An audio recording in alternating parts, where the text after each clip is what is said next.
FA Cup final. And Hatchin! What a magnificent goal!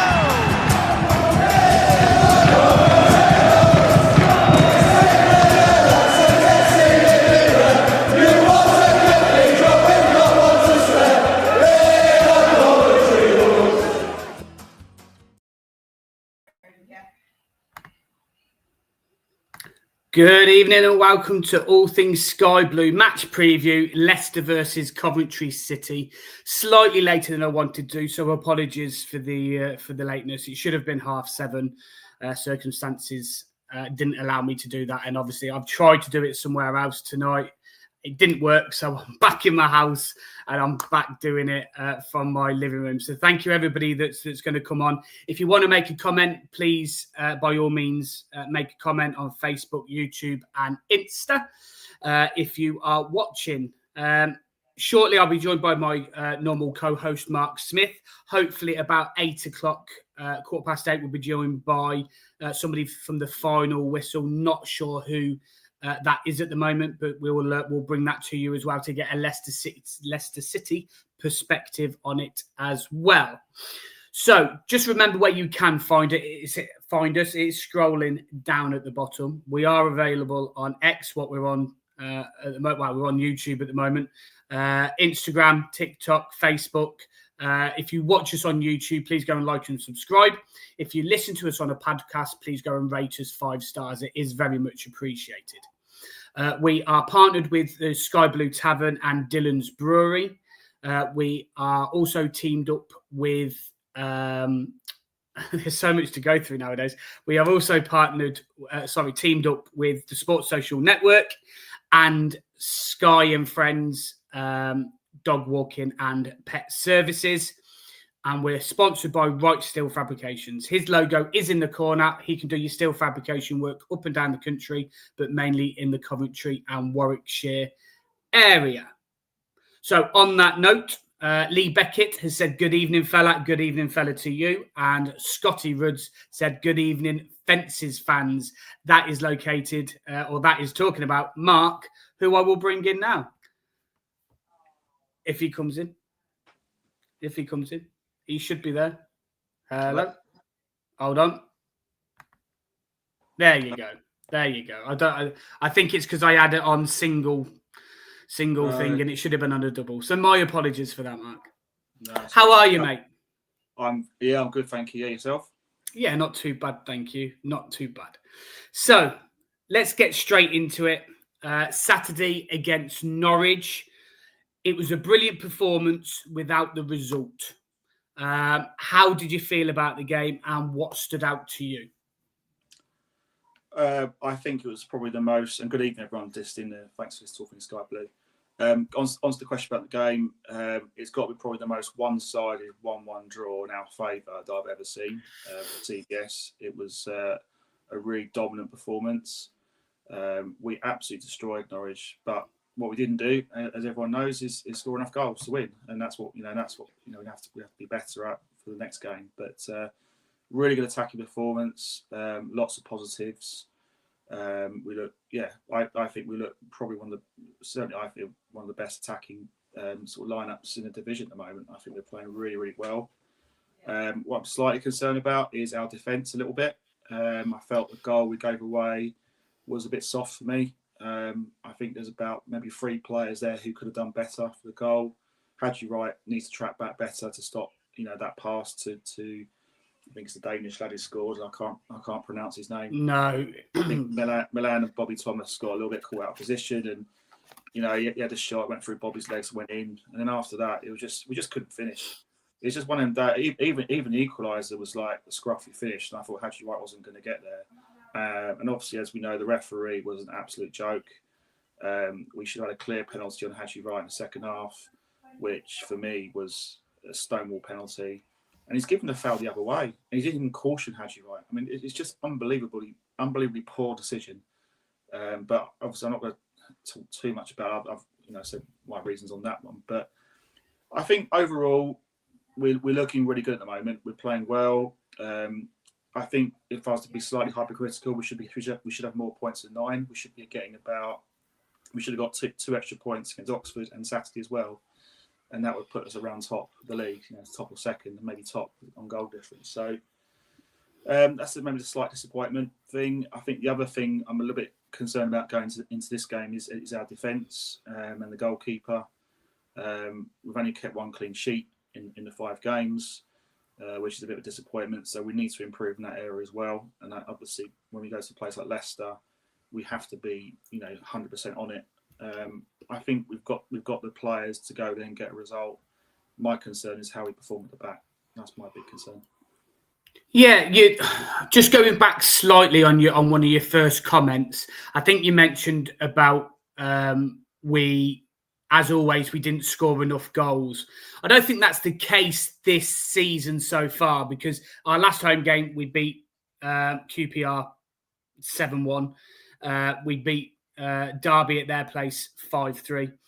We are, we've got the record now for the most goals scored in the first 4 games. So I understand what you're saying. I get your point. I think what I meant was specifically for this game, we didn't score enough goals to win. Yes, yeah. We missed so many chances, and I think, like Hadji Wright, for example. Let's take Hadji Wright. He's our top goal scorer of the season. I think he's got 6 goals. Yeah, and he's probably top goal scorer in the division, and he's done really well. But if I was to be even more critical of Hadji Wright, I think he could have scored more. He could have got 9 or 10 this season. And I guess people will say, well, if that was the case, he wouldn't be playing for a club like us. He'd be playing in the Premier League. But it's, I look at the Oxford game. He hit the bar in added on time, and he probably should. He missed a couple of good chances. He could have a hat trick easily on that game. But it is what it is. He's done really well. I think the challenge for Hadji Wright is to keep him fit this season, because last season he was still our top goal scorer, despite the fact that he was out for quite a bit of last season. So, I think you are right, Stuart. We have scored, plentiful goals. I think we are the top goal scorers in division. I think maybe Bristol City got the same goal difference as us, actually. But I think it's just me being sort of hypercritical that we just didn't do enough on Saturday. On last Saturday, we just didn't take our chances, and that's what frustrated me, because Norwich, for me, we made them very, very poor. And Norwich aren't a bad team. In previous seasons, Norwich are a side that are always around top 10, pushing for playoffs, and we made them ordinary. But that's what makes it more galling, is the fact that we just didn't do enough to win. And when you're playing a team like Leicester, you've got to be clinical, because they've got players there going forward that can hurt you. So it's going to be a tough game, but we've got to improve the finishing from the last game. But overall, we're doing well this season. We can't grumble too much as fans.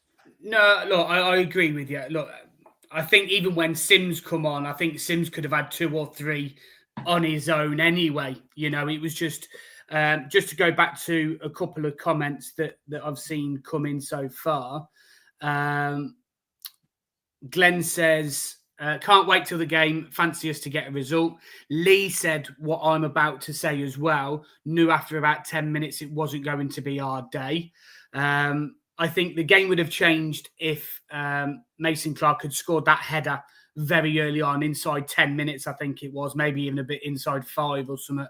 But yeah, I think it would have been a completely different game had we scored that, and he hit the post, and and the rest is history, sort of thing. We just couldn't get it in the back of the net. One, because they did what we do sometimes, and it's just block. I remember Fads in our playoff season, the amount of blocks and stuff that Fads got in was just incredible.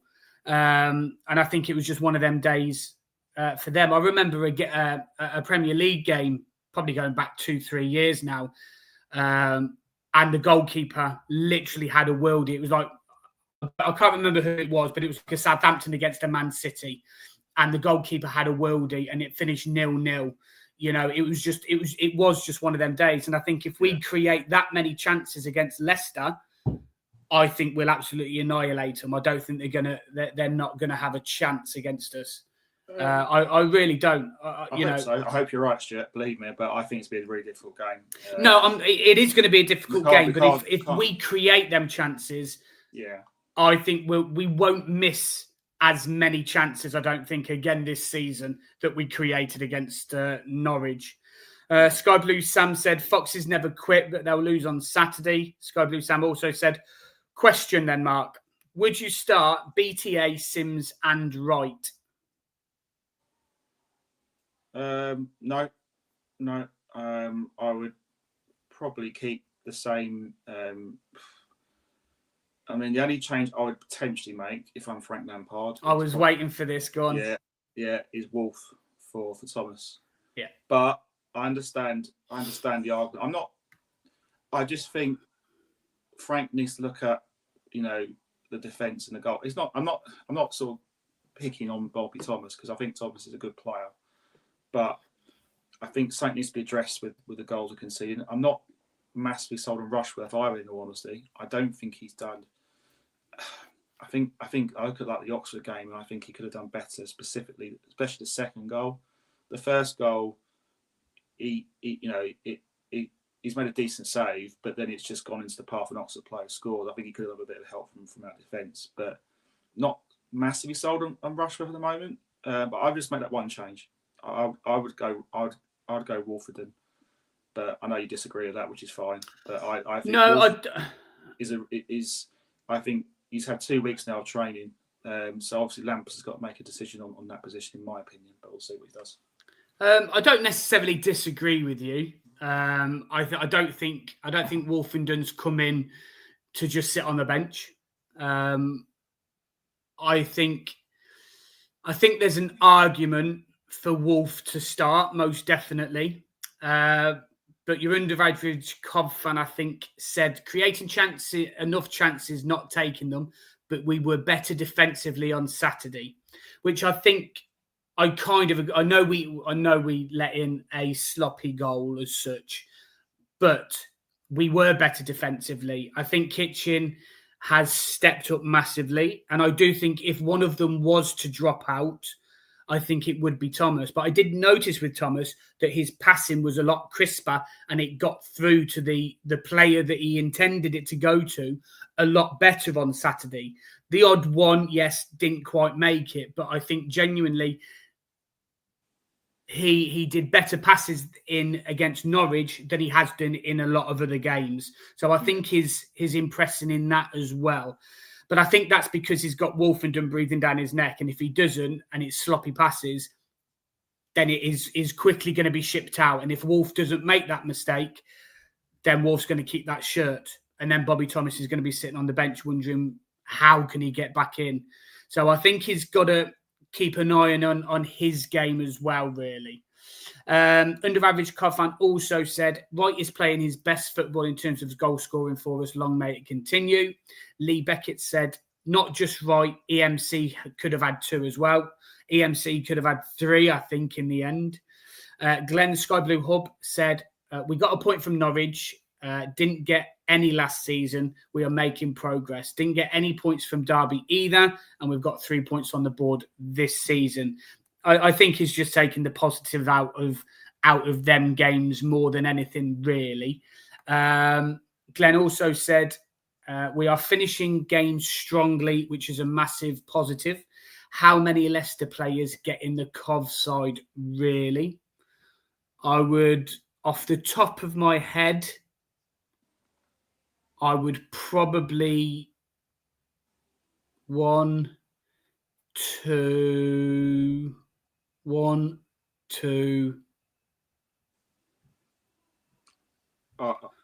2, maybe 3. And I'm thinking Fatiu. I never pronounce his name right. Fatiu and Mavadidi. I think he gets in as well, just. And maybe like an Ollie Skip or a Harry Winks gets in as well. But I think that's about it. How about you, Mark? I like Pereira personally. I think he's a powerhouse at midfield, which we don't really. I think Matty Grimes has had a brilliant season, but I think we could do like that kind of player alongside him, a powerhouse at midfield.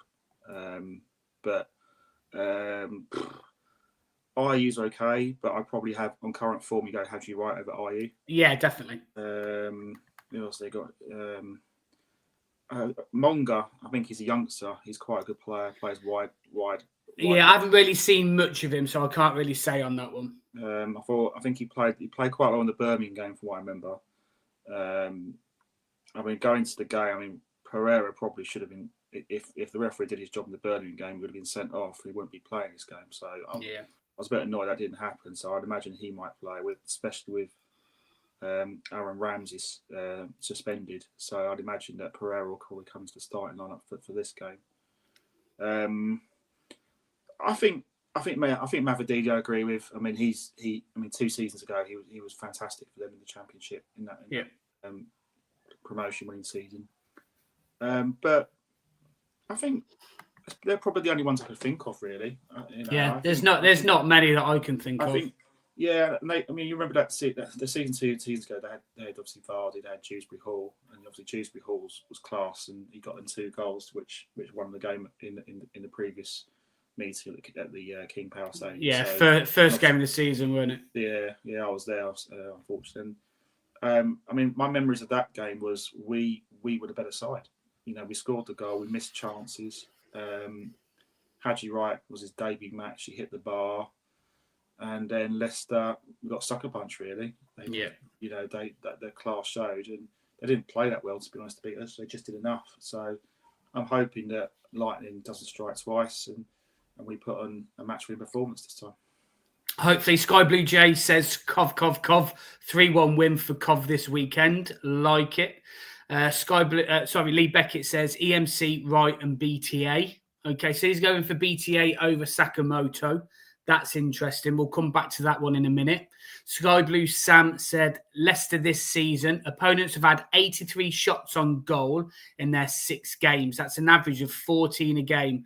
Cov get 14 shots and we score at least 2. So that's quite a good stat for that one, isn't it, really, going there as well.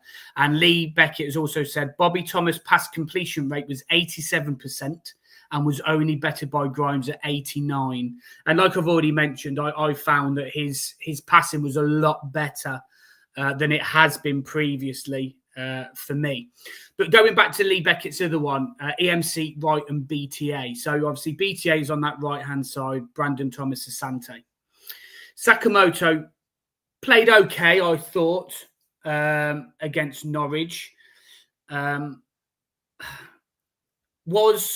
Was Brandon a little bit hard done by with Sakamoto coming straight in? I made the argument on Sunday night that I just felt that it was the right thing to do because he is the natural right-sided midfielder and he just slots into that position really, really well. And on his day, he is brilliant. Yeah. I thought he got a little bit bullied on the odd occasion against Norwich, if I'm honest. So there is an argument for Asante starting because he has that physicality, he's quick, his touch for leading up to our equaliser on Saturday was brilliant, pulling out of midair and then going on a run, passing it to Milan, and we all know the rest. Yeah. But again, it's, I'm glad I'm not in this position because I think this is a really hard call on who to start, Sakamoto or Asante, because I think he is now staking a claim for that right-hand side berth. What do you think? Yeah, it's a good question. I personally would go for Sakamoto. Okay. I do. That's not a bad reflection on Thomas Asante. I think BTA has come on leaps and bounds this season. I think he does look good on the right. I thought he was a little bit quiet in the Oxford game, and then when Sakamoto came on, he almost created a goal for Haji Wright when he hit the bar.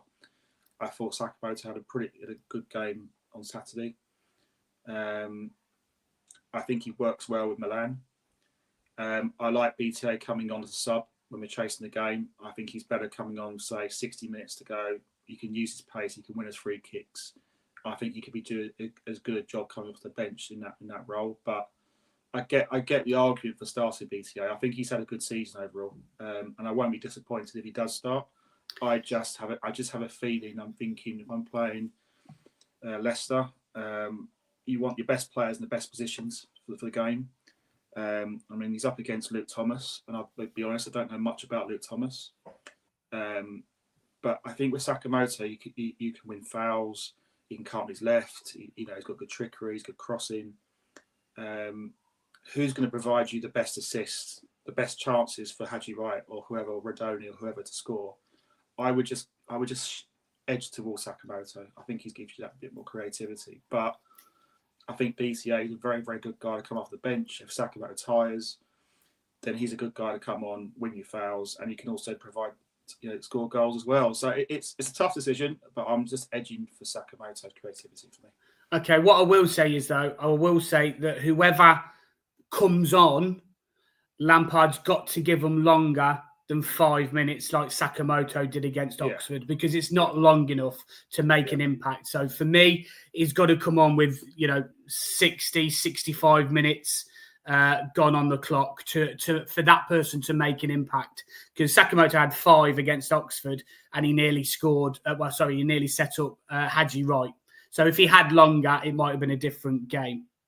So we are joined by Jack from the Final Whistle that I'll bring on in a second. So if you've got any comments that you would like or any questions to Jack, because this is live, Jack, just so you know as well, is laughing in the background. So if you've got any questions, please be nice. Don't just slaughter him because he's a Leicester fan. We know it's hard, and it's difficult to be a Leicester fan.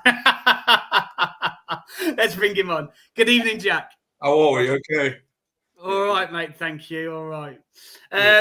Before we get going, before the abuse starts coming in for you, mate, thank you very much for joining us. Can you just let us know what you guys do and where we can find you? You can find us at the Final Whistle. We do match previews, match day vlogs, the late night whistle, which we will be doing after the Coventry game to discuss what our thoughts was. We do the championship predictions as well, which is tomorrow evening. So, yeah, we do a lot regarding Leicester City. We follow Leicester City home and away, and I'm sure you boys follow Coventry quite well as well. We do indeed. We do indeed. So, thank you very much for the introduction. The history, briefly. Last 6 games, you've won 3. You've lost 1, and we've drew 2. And obviously, the last one that you lost was at the CBS Arena in your promotion season, where Callum O'Hare, I think he got 2. And we just absolutely battered you that day, if I rightly remember.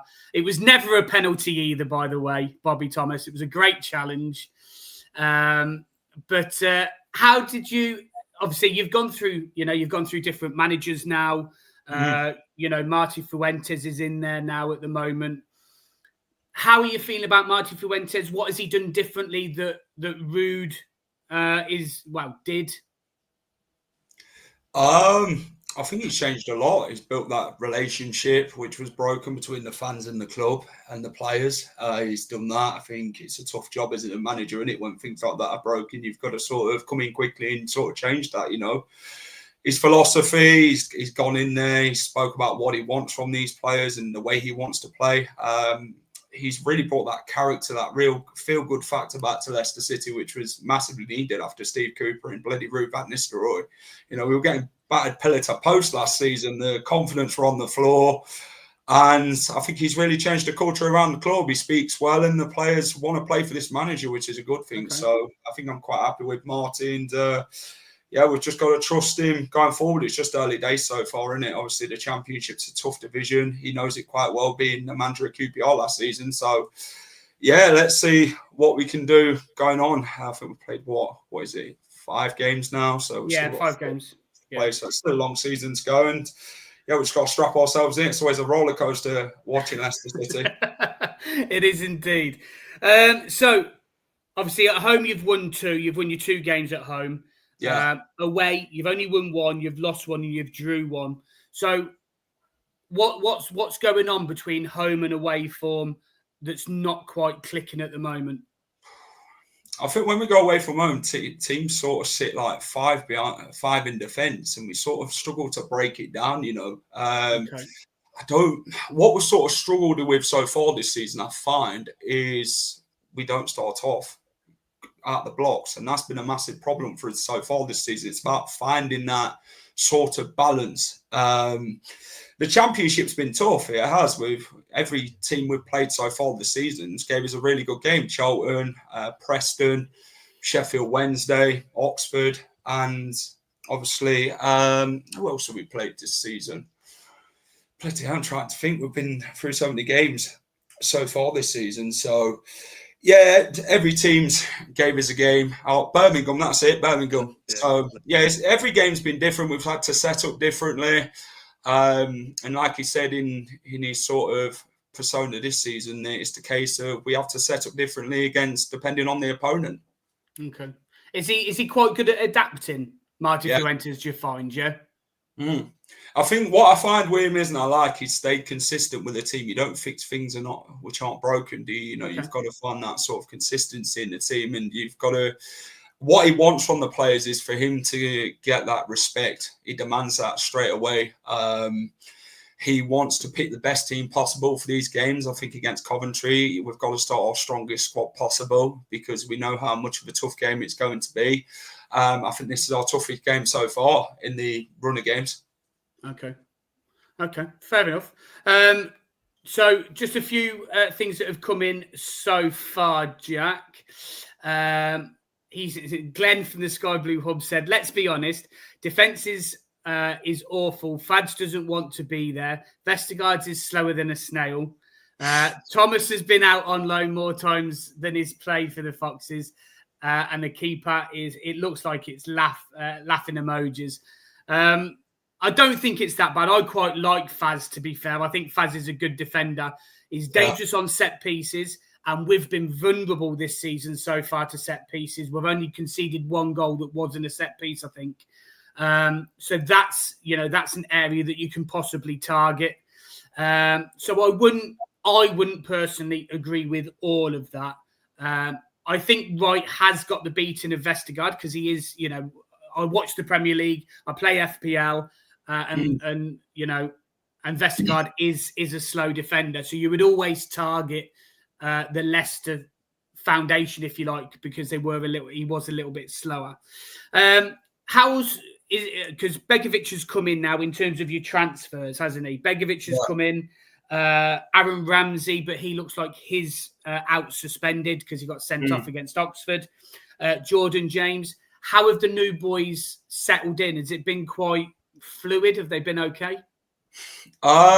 Jordan James, obviously, when he came in, he went straight out to Wales in the international break, so we didn't really see much about him, to be fair. He's not really had much time to work under Marty. But when I did see him against Oxford, I thought he was very impressive. He's good at the attack, the defensive game of it as well. So he's one of them who can do a bit of both, which that's what you like as a midfielder, someone who can get around the pitch, box to box. Aaron Ramsey, he's worked well in training, but the Oxford game, it wasn't his greatest debut, let's be fair. I think that's not the greatest debut of a Leicester player since bloody Dion Dublin back in 2004 when he got sent off.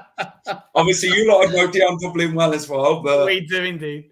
Yeah, Carranza, good striker. We didn't see him against Oxford, so we can't really see what he's been offering as of yet. But the goalkeepers, we're just sticking with Stolosic at the minute. So Stolasic's a big season for him. Obviously, with Mads leaving in the summer to West Ham, that number one shirt brings a lot of pressure, doesn't it, for any goalkeeper?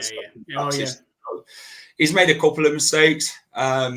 He's not the finished article. I've not been impressed with him so far this season. He is a good shot stopper, though, but his distribution's honking.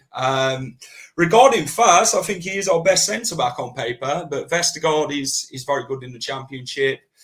He might not have pace, but he's good on the ball. He can distribute a good 30, 40-yard ball. I think with Vestergaard this season, we've sat him more deeper so we don't rely on his pace because we know he hasn't got it. Luke Thomas is the weak link in the Leicester team. Every team that we've played so far has always gone down that left-hand side. So it's worrying. And that's where I think Coventry will probably exploit us, to be fair, down Luke Thomas's side, because he really struggles to stick to his man and he don't really look what's behind him. And that's why I sort of worry for him, to be fair, that left-hand side. Well, that's interesting, Mark, isn't it? Yeah. Because, it's Mason Clark down that side. I think Thomas plays on the left, though, doesn't he? So does he play on the left? Sorry, Sakamoto then, or Asante. Yeah. So either way, I think he's going to have fun down that side. Our player, Mark. Any questions for Jack so far? Who do you expect to see come in for Ramsey? Do you think Ricardo Pereira will get recalled to the starting 11? The thing is, to be fair, is Hamza Chowdhury has not put a foot wrong in that right back position, but maybe we've seen it against Oxford where he played that middle pivot, didn't he, with Harry Winks and who was it, Oliver Skipp. So maybe he sort of goes with that again, and Ricky P does take the right back position. Obviously, Vicky P is versatile. He can play in that middle pivot as well, so him and Hamza can swap. But I think regarding that centre attacking midfield position, Mark, maybe we put Jordan Ayew as the number 10, or maybe we bring Louis Page back in, because we only really swapped Louis Page because of a hamstring injury sort of worry against Oxford. So maybe he comes back in, or Jeremy Monga can also play as a number 10. So it depends. It sort of gives the manager a headache, doesn't it? And we know that if Jordan Ayew drops into that number 10, I'd rather put Carranza up front than Daka. Yeah. I think Monga's a really good talent. I think he's fast, he's trickery, and I think if he comes on with 20 minutes to go, I think he could cause problems. So I'm a bit worried about him personally, but I hope we're about 3-0 up by then, maybe. But, more than likely, it's not going to happen. But I'm just being a bit. Might be the way around. No I've got to ask, because Go on. obviously there is still a little bit of a cloud hanging over you with this points deduction. Yeah. What's the latest on that? What's the news on that? Nothing at all. Nothing at all. Just a cloud, isn't it? And hopefully it goes away soon. I'd rather at the start of the season we'd actually heard something from it, to be fair, because of the whole Sheffield Wednesday thing, the Man City thing, Chelsea thing's now popped up. It makes them sort of look elsewhere, but some fans seem to think that it's the case of they'll see how much points Leicester's got by the end of the season and then go with that way. So I don't know. It's like they've not got a case against us. Yes, it's all right charging Leicester, but you've still got to find us guilty. And if you can't find us guilty, you've got nothing to go on, have you? So no, that's right. That's the situation we're in at the minute. There's just nothing, and we just do our sort of talking on the football pitch. Okay, fair enough. I think you've kind of answered this question already, but it has come through, and someone said, serious question, where did it all go wrong for Leicester in terms of their slide? Was it the sacking of Ranieri, sticking with Rodgers too long, or something else? I think with Leicester, we never move with the times. I think that's what it is. We never sort of progressed after a certain period due to... It was a season after the FA Cup where we sort of kept every player, and normally we'd sell a player like a key asset for big amounts of money, and we never did. We'd sort of stayed with it. Brendan Rodgers wanted a big rebuild. He didn't get sort of that option. Wesley Fofana left that summer. We ended up replacing him with bloody Wild Fast. No one even heard of him, to be fair. So it's a mixture of how we've handled situations regarding the whole PSR thing. I think PSR's hit us massively, but then it's the decision making at the club that's really sort of got us in this mess regarding the hierarchy and the decisions they've made. Because if you're going to sit still, then everyone moves around you, don't they? And this is what I'd say Leicester's done. Well, I was going to mention about the owners, because I think they got massive criticism in the when you're in the Premier League for not backing Cooper, not backing Van Nistelrooy when he first came in. I think he was under a different illusion that he was going to be backed heavily, and he wasn't. Do you think the owners have got something to actually stand and be accounted for? I'd say they could have handled things differently. It just feels like we had internal reviews and they'd say we'd know what to do better. They didn't. It's like they swept it under the carpet, them sort of problems, isn't it? It's like they just think there was no problem at all. But the fans could obviously see what were happening. And you talk about Steve Cooper, it was never going to work out from the start. When Leicester fans started looking at his Forest connections, and this guy ain't for me. But we actually gave him £80 million to spend, Stu. This is the thing. Wow, and then we ended up spending 25 mil on a bloody bloke who's 25 years old, who looks about 52 in Oliver Skipp, and he's absolutely honking. So it's just crazy. Like, we wasted our money over that period coming back into the Premier League. We needed quality, but instead we went for bloody experience. We'd spent, and it's cost us massively. So obviously Enzo Maresca left. and no one expected Derby. You're not going to turn down a big club like Chelsea are to go, and that's what happened. It was unexpected, and I think that hit us as well. To be fair, we planned with Enzo, not without him, and Ruud van Nistelrooy.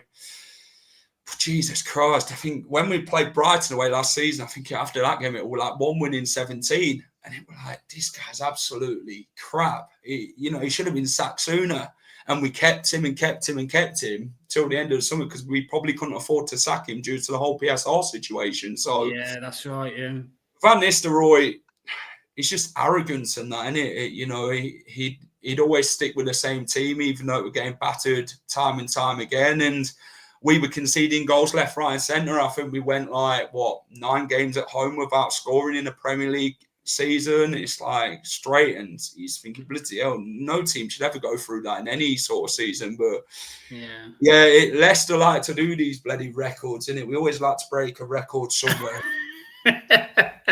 Well, obviously at a similar time when you got I think you were a little bit later than what we were in our move for Lampard when we got rid of Robbins.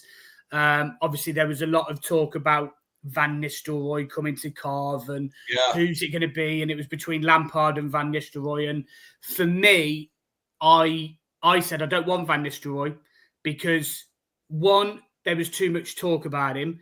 He had, the honest answer is he had 2 good games at Manchester United, and they were both against you, and they beat he beat you, and everybody was beating you at the time anyway. No disrespect, no surprise, and stuff like that. Everybody was beating you at the time, and you didn't expect anything else. So I just thought there was just too much noise around Van Nistelrooy to do anything actually concrete and anything of worth, if I'm honest. So I was surprised. In hindsight, do you look back and think maybe we should have moved for Lampard a bit quicker or not? I don't think we were ever in for Lampard. Was you not? I thought there were talks, if I'm honest. Our sort of mindset before we even brought in Cooper was Graham Potter, and we kept knocking on his door until he blocked on. You did. So it was like, there's only so many times you can call somebody. It's like an ex-girlfriend. You can call them until you get a new boyfriend and they block your number. You get what I mean? So the thing is, with Leicester is I'd have probably preferred David Moyes last season, if I'm honest. Instead of Ruud van Nistelrooy. We only brought Ruud in because he beat us twice. And it's like, okay, then it's not really a great record, is it, to bring a manager in if you're just judging him over battering Leicester? Anyone would batter It's a sort of situation. In hindsight, Ruud, no manager was ever going to come in and change Leicester last season. We was, what was it? People like to call it a sinking ship at the time. There was a lot going on around the club regarding the whole PSR thing and everything like that. And it was just one bad decision after another. And Van Nistelrooy, when they did want to hire him, normally managers like to go to a training ground, don't they, and after photos done and that. And Ruud were like, I ain't coming to England. You come to my house and do things for me. And I'm just like, mate, like, not being funny. We pay you in it to do what we want you to do. Yeah, that's right.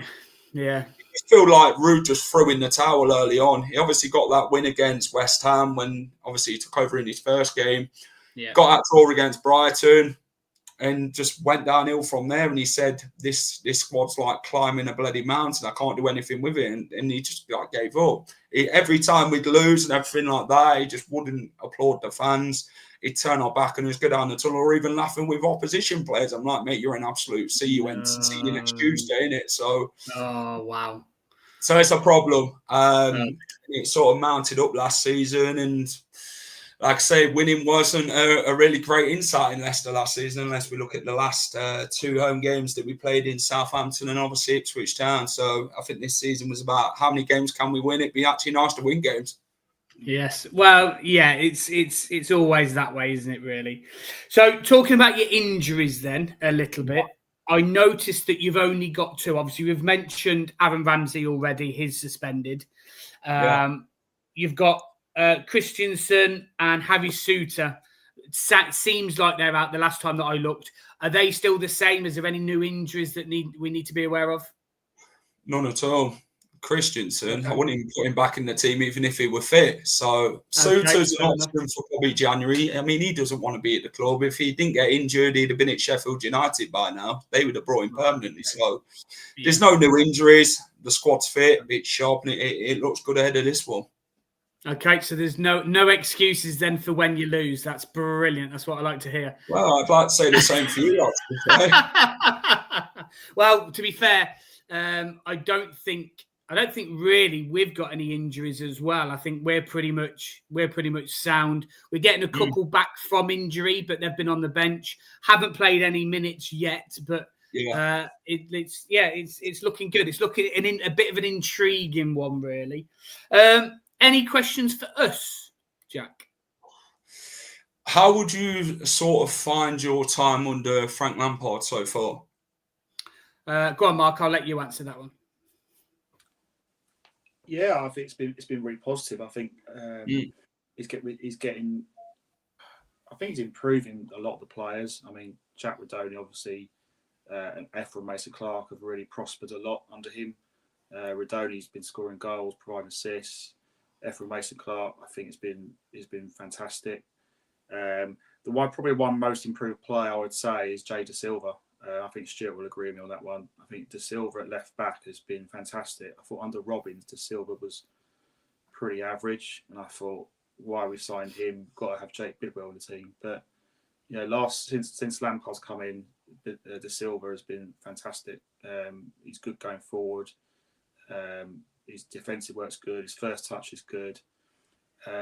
Technical. I think there's a couple of players that are still a little bit work in progress. I think Bobby Thomas, for example, is a good defender, but I think there's more to come from him, if I have to be honest.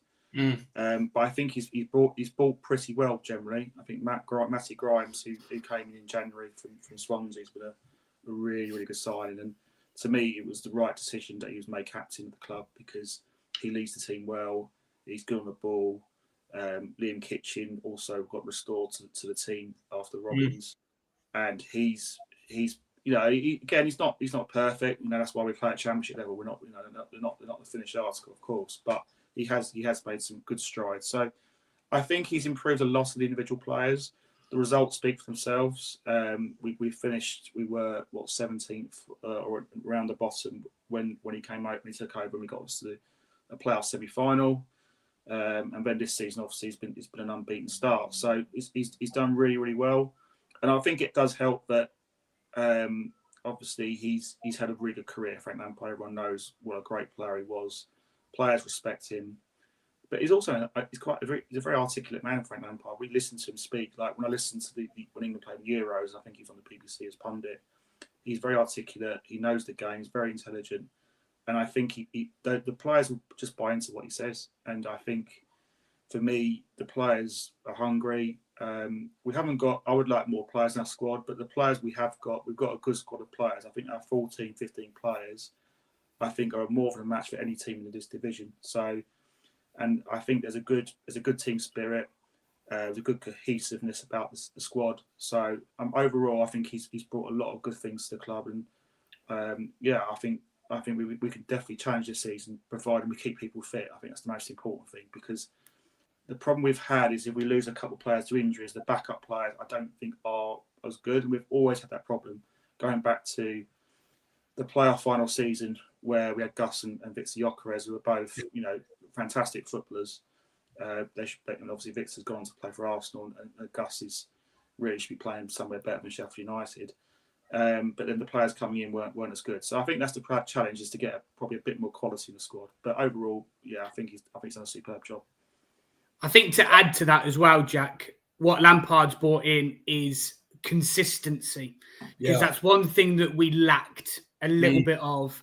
When he first come in, we'd have a brilliant game, and then the next two would be bang average or even worse than bang average. Yeah. But towards the end of the season, especially, and he's right with Jay Da Silva, everyone would target that side, and it was always a weak link. Towards sort of the 3 to 4 games at the end of the season, for something, I don't know what happened, but something just flipped in Jay, and he was coming out a lot better. He was closer to the attacker, sorry. And he was first to the ball, and he was absolutely brilliant, defending a lot better, because we never questioned his attacking ability, because it was always there. It was always his defending. Is he a good enough defender? And he finished off the season brilliantly, and he started off this season just as well. And yeah, he's definitely a marked improvement in that area. I think it helps that we've got a better replacement for him, because Bidwell is slow and he is that little bit older. We've got Brow there now. Haven't seen really Brow as much because Jay Da Silva's just been playing so well. So yeah, I think he's added that element of consistency, not just to Jay, but to the whole team. And we've started this season so much more consistent than we have in the past. And that's been our argument as well for the past 3 years. We've started off the season too slow. This year, as Mark mentioned, we're unbeaten so far. We've got the highest in 4 games. We've got the highest scoring record as well. So it's all there to make sure that we haven't had a slow start. So if we can just build like we always do into the season, then yeah, it's going to be an exciting season. So that's what he's brought as well, that level of consistency. I think psychologically this is a massive game for us Saturday. If we can go, it is. Yeah, it is. If we go Leicester, no, but some fans say it's your cup final. You know, is it? Would you agree? But if we turn, but Jack, if we turn you over, okay, let's say Coventry do win, then that gives us so much confidence going ahead to the season. I think it's a must for me as a fan. Obviously, I want to see us win, but I'm realistic as an away fan. It's a must not lose game for me. If we get a point at Leicester, I'm happy with a point at Leicester, because it's a difficult place to get results. Leicester, in all fairness, have been yo-yo side for such a long time, and the pressure's on them. They're at home in front of their fans. They expect to win. So for me as a fan, what we've got to do is be like Norwich. We've got to frustrate them. We have to expect Leicester to come at us. They're not going to be putting 11 men behind the ball like Norwich were last week. I expect a much different game. And realistically, I think we can win. But if you offer me a point right now, I'll be delighted with a point, because I think that'll give us a lot of strength going forward. It's just that belief. What we don't want to do is get beat 3-4-0. We want to go there and do ourselves justice and think, you know what, if we beat these, that gives us so much confidence. We don't fear anyone in this division, and that gives us confidence. So it's a real marker right at the start of the season. If we can get that result, then we think, you know what, we don't fear anyone in this division. We can aim for the stars, but we've got to do our jobs properly. Everyone's got to perform. We've got to concentrate on the back and make it difficult for them. I will let you into a secret, actually. Right. The Birmingham game. We let Birmingham onto us, and we exploit teams because they'll open up. They'll take a lot of players forward. I don't know if you lot play like Birmingham do, but Birmingham, what I find is with Birmingham, they frustrated themselves in the end because we gave them that much of the ball and they did nothing with it. They had one shot on target, I think it was, in the Leicester game. So we minimised their chances completely in what they did with the ball. So this is what we sort of do against teams. We'll sit deep, allow teams to come and then just pick you off. And then when we start going in transition, we're quite quick in that, from mid-defence to attack. And this, with Coventry, they've had a good start to the season. They picked off QPR quite easily, didn't they? So what was it, 7-1 or whatever it was? 7-1, yeah. And you think this is a tough game. This is a game that I don't want to lose either. If you can't win in football, don't lose. And that's especially, right, especially don't want to lose to you lot. Bloody hell. I think the last time you beat us in Leicester was 2001.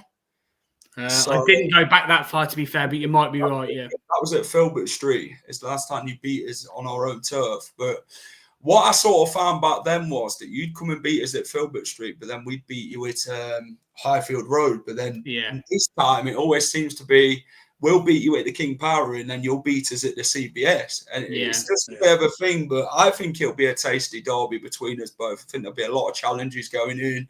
It'll be a fight to the finish to who wants it more. And we've got to start off very well in the game. And that first goal is going to be lethal to Leicester. We need to get that first goal and really hide the tempo on the game. We've got to make you lot work. And I think that's something that Marty likes to do. We like to press from the front, but we won't bring our defence too forward. We like to sit deeper with it. And this is what you'll sort of see, the shape of Leicester changes on and off the ball. So it's how you lot play. I know against Norwich that you was more, Norwich would defend, wouldn't they? And obviously, you accused them of time wasting and this, that. How many sides do we actually see time waste? I mean, we've done it a few times. You lot have obviously done it a few times. And when it's against you, you don't like it, innit? But when it's for you, hold on. Right. So, yes, I don't mind teams time wasting. Right. Yeah. From the 80th minute, you know, and they're 1-0 up. Right. They went 1-0 up with inside the first. I think it was like the first 20 minutes, half an hour. From that point on, I literally shit you not, they time wasted so much and they went down off the ball so often when they weren't even touched. They didn't even go in for a challenge and they were going down. It was utterly ridiculous. 7 Norwich players got booked for time wasting. Jesus. My mate was on about it. He was obviously a Coventry fan, and he said the amount of time these effers bloody time waste. It was ridiculous. I have never known. Like I said, I don't mind. Look, you expect it when there's 10 minutes to go. You do, people are taking this a little bit. Not when you're bloody 1-0 up, man. You just got not when not 1-0 up with 20 minutes gone was utter ridiculous. Absolutely ridiculous. Yeah. When you get one goal, you go for the kill, don't you? Get the second. You don't always. Yeah, exactly. Who wants to win a game 1-0 when you can win by more if you try? So it was ridiculous. That's the great thing. That's what annoys me with some teams sometimes. They'll go 1-0, and I'm glad Oxford didn't do that. They thought, you know what, Leicester's here for the taking. So we played better with 10 men than we did 11. And obviously, I've seen what Lee's put in the comments about Fatawu.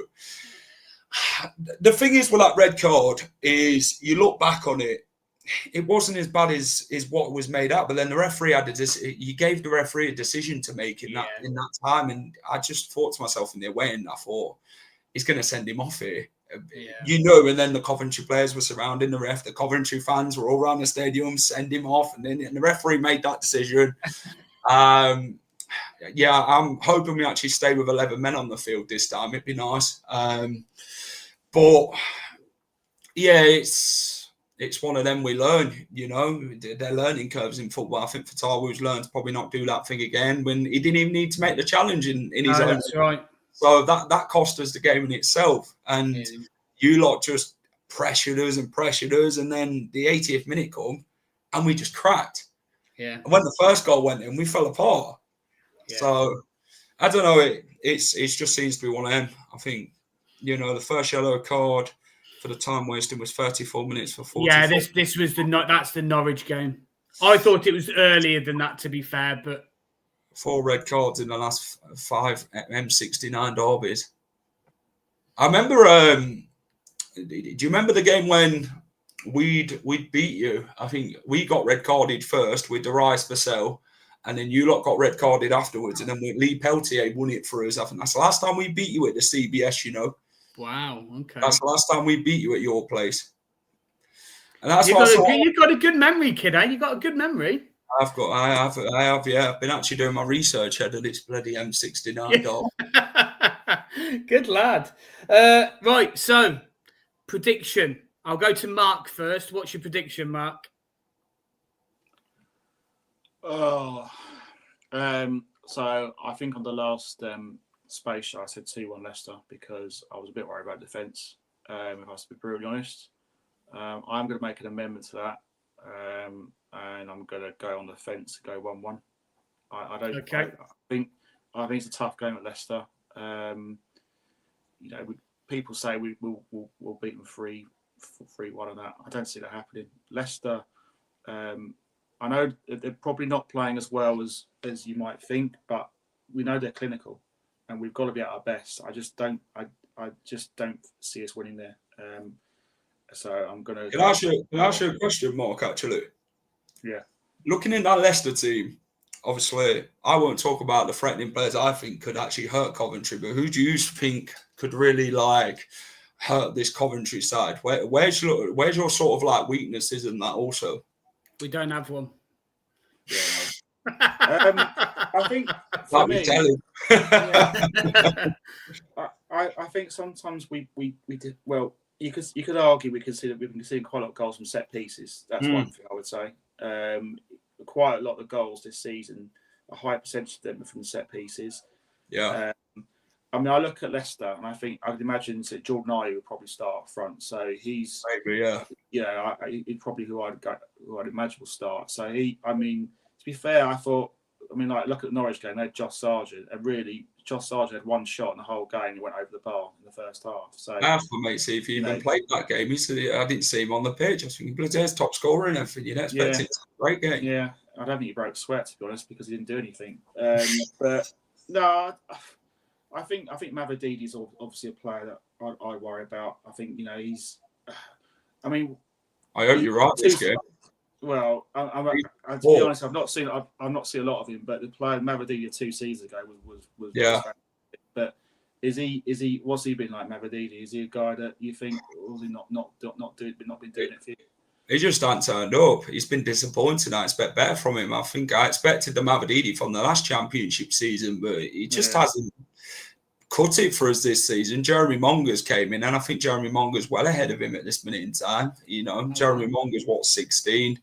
He looks like he's been playing the game for many years. He's direct. He's doing everything that Mavididi isn't. But what I always like about Leicester's team at the minute under the new manager is there's competition for spots in it. And Mavididi's not had that. He's not had somebody who can run him for his money and run him for his spot. But even when Monger's playing well, Mavididi's still not picking up his game, and it's sort of worrying. It's frustrating because we know there's a player there. Is it a confidence thing? Is it mentality, or is it the case that that kid's doing better than you? So I think, but Monger got pace and trickery. I think he provided. Great, yeah. If memory serves me right, I think he provided the assist for the second goal against Blues. I think early this season. Yeah, great assist. I think it was a header. I can't remember who scored it.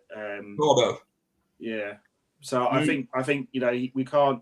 I mean, he'll probably be up against Milan, and Milan's probably the quickest, in my opinion, the quickest defender in the championship at right. That'd be a great one-on-one, actually, Monger and Van Uwijk. Not many people do Milan for pace. I'm always a little bit glass half empty, if I'll be honest. I think it'll be a tough game. If we're at our best, of course we could beat Leicester. I'm not saying we can't, but I'm just being realistic. I think Leicester's a tough game. If we can avoid defeat, and bearing in mind we're the away team, you always take a point away from home. A point away from home is against the side that you expect to be challenging for the top 2 this season. You take that all day long. So I'm going to sit on the fence. Okay, Jack, what's your prediction for the game? I think it'll be a tight game. I think we'll probably see the same sort of game that we seen last time you visited us in the Championship at King Power. Probably 0-0 first half, get a feel of it, and then you'll probably see more goals in the second half. So I'm going to go 2-1.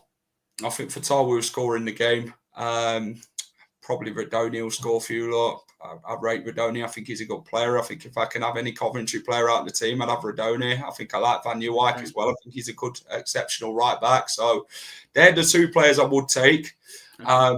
I wouldn't swap Ricardo for Van Uwijk, though. I'd rather Ricardo, if I'm honest. But if I could swap Oliver Skip for bloody Radoni, I think I would. So, yeah, 2-1 for me. I think a win for us will really kickstart our season. Okay, fantastic. Lovely. I'm going to go for a 2-1. Obviously, the reverse fixture, so Coventry with a 2-1 win there. I think it will be a tough game. I think there might be even 1 or 2 send-ins off potentially. Not for us. You got 9 men. People are going to go in with tackles. They're going to know. They're going to get a feel for it off the fans and stuff as well. A challenge, by the way. I'll stick one on you. Do you know what I find though, Stu? The midfield battle is going to be key. Yes, if we can definitely play Harry Winks and Jordan James or even Hamza Chowdhury, they're players who like to get a tackle in. Yeah. And obviously Radoni and that's the same, aren't they? So that's why I think if you lot can win the midfield, whichever team can win the midfield battle, we've got to win the first and the second balls. And this is what's going to be key to us. Yeah, definitely. It's going to be a tight game, but I am going to go for a 2-1 Cov. Lee Beckett said 2-2. Back on Truck said 2-1 Coventry. I think it's literally a flip of a coin. And who wants it more, as you've already said, Jack? Who wants it more? Who wants it, going to the very end? We're quite good at going to the end. We've scored late goals before last season and a few this season as well, I think. So, yeah, it's Glenn said 3-2 Cov. So, right, I do like to do quick fire questions. One-worded answers if you can, but don't worry if it goes into a sentence. So, first of all, player to look out for Leicester. Fatawu. Okay. Where will Cov finish this season? 7th. Okay. Where will you finish this season? Top 2. Wow, okay. Points deduction, that is. If we get a points deduction, I think we'll finish about 3rd. Okay, fair enough. You've already answered this one, to be fair, but one player from Cov you would take. Jack Redoni. Lovely. So, just gone past the hour mark. Thank you very much, Jack, for joining us. Much appreciated. Cheers, before you go, just remind us where we can find you and what you do. You can find us at the Final Whistle, match previews, match reviews. We will have a match preview tomorrow evening for the Coventry game about 8:30. So we're going to be live doing that. So if you can all come over and give me some shit, fantastic. I'll give it all back. So yeah, come in, subscribe to the channel, follow us on all socials at the Final Whistle. And yeah, let's have a good crack at the M69 Derby. I'm looking forward to it. And let's hope Leicester take all 3 points and send you lot home. Oh, hopefully not. Hopefully you'll be crying back into your chair. You lot can cry back up the M69 for all I care. So. We'll be smiling back up that M69 after Saturday. Until that cloud comes out. Right. Thank you very much, Jack. Much appreciated, pal. Jack. Take care. Cheers, mate. Bye.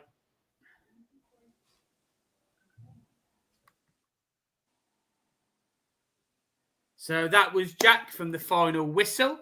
If there's any more questions that you want to get into me and Mark, feel free to do so.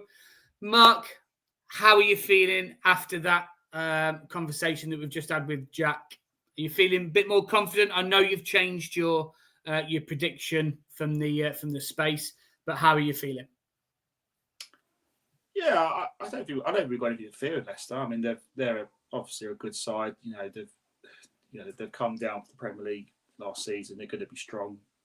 But look, as I said earlier, I think psychologically, if we can get a win, that will lay down a massive mark over the season. That'll give us a massive amount of confidence. That will give us that belief that we can go on and have a really, really good season and challenge. Because I look at the table at the moment, you'd say Ipswich have dropped points, but you know they're going to improve. Southampton have had a slow start. Leicester have had a decent start, and they'll be tough opponents. I think the one takeaway, I mean, I did watch, for example, the Leicester-Birmingham game, and I found that Leicester were clinical. I think that's the thing I'll find is when, what we've got to be careful of is when we don't have the ball and how we defend. When I looked at the Leicester-Birmingham game a few weeks back, Leicester got their goals really on the counter-attack, and they managed to find space and players got in good positions.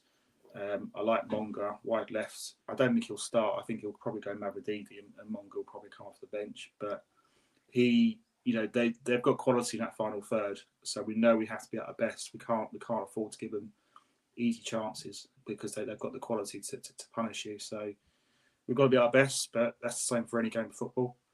But we're playing well. Let's not think too much about the opposition. Let's look at us. We're playing really well. As I said at the start, probably one of the best attacking sides in the division. I think we can give them a lot of problems. I just slightly worry about defence. I just feel like I don't see us. I think the lack of clean sheets is a slight concern. If I have to be slightly critical, obviously an unbeaten start is brilliant, but this is going to be a massive test. Of that on Saturday. We've got to be at our best. I think that, my heart is saying we can win this game. My head's saying I think it's going to be. I just think we're going to concede.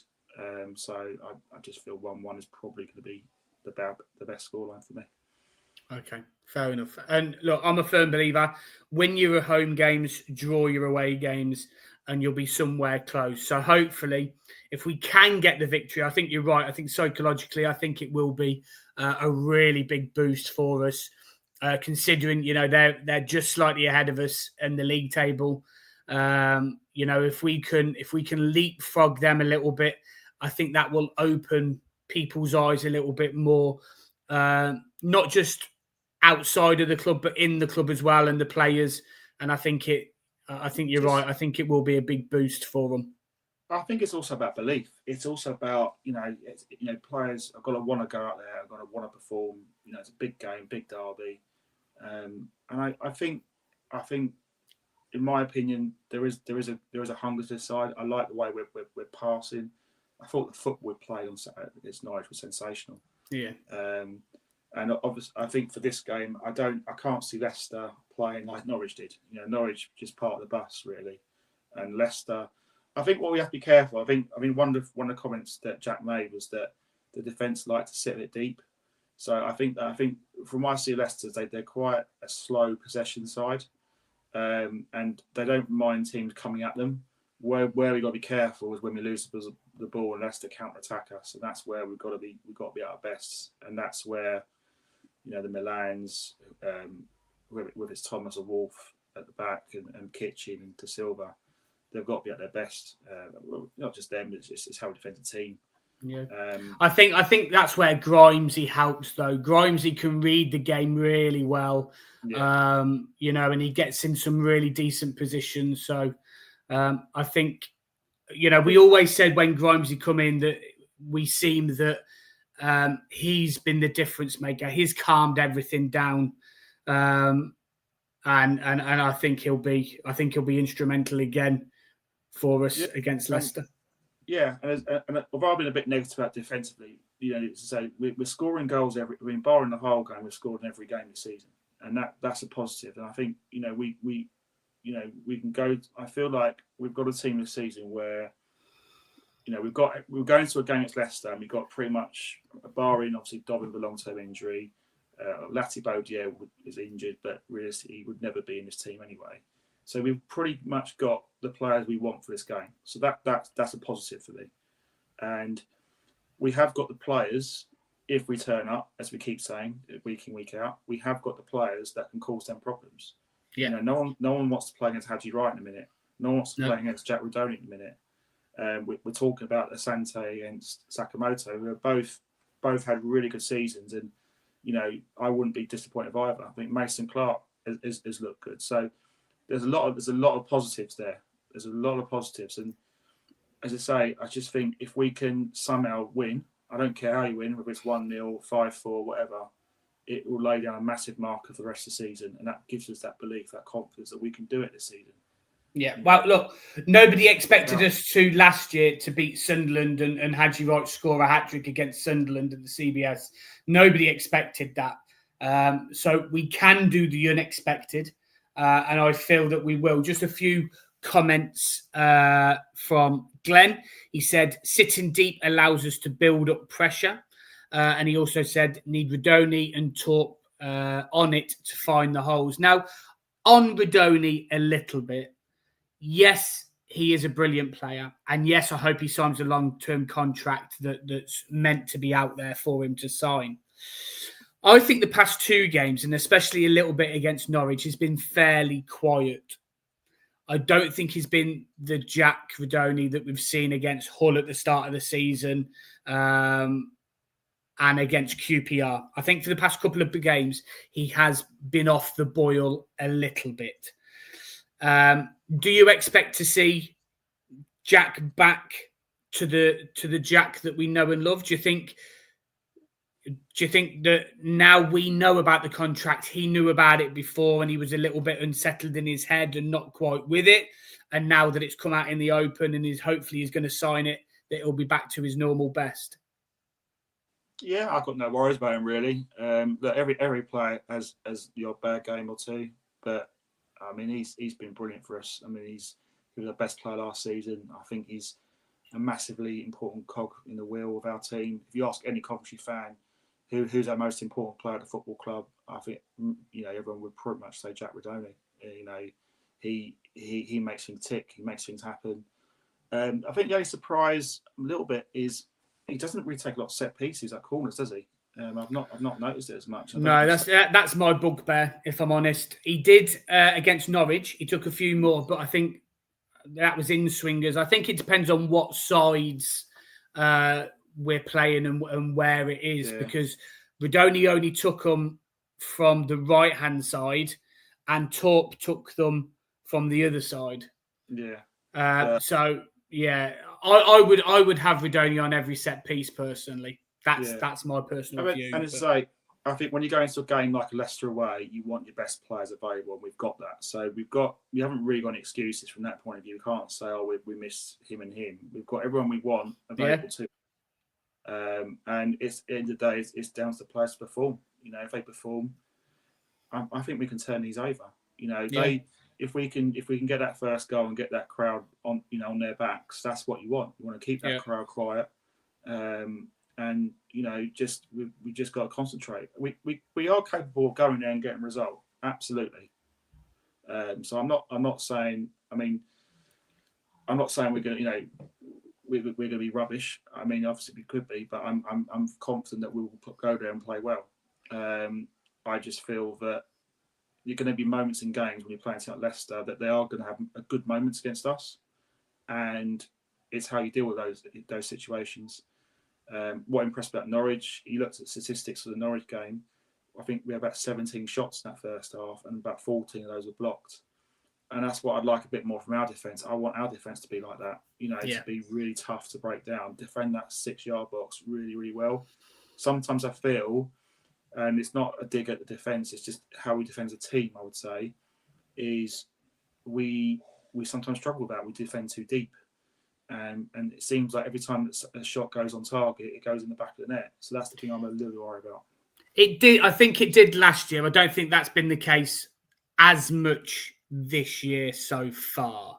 That's what I would say to that. Glenn has also said, right caused Leicester Fads and Vestergaard lots of trouble in 20-minute sub cameo at KP. What he could do for a full 90. Lee Beckett said Ben Wilson with a winky face.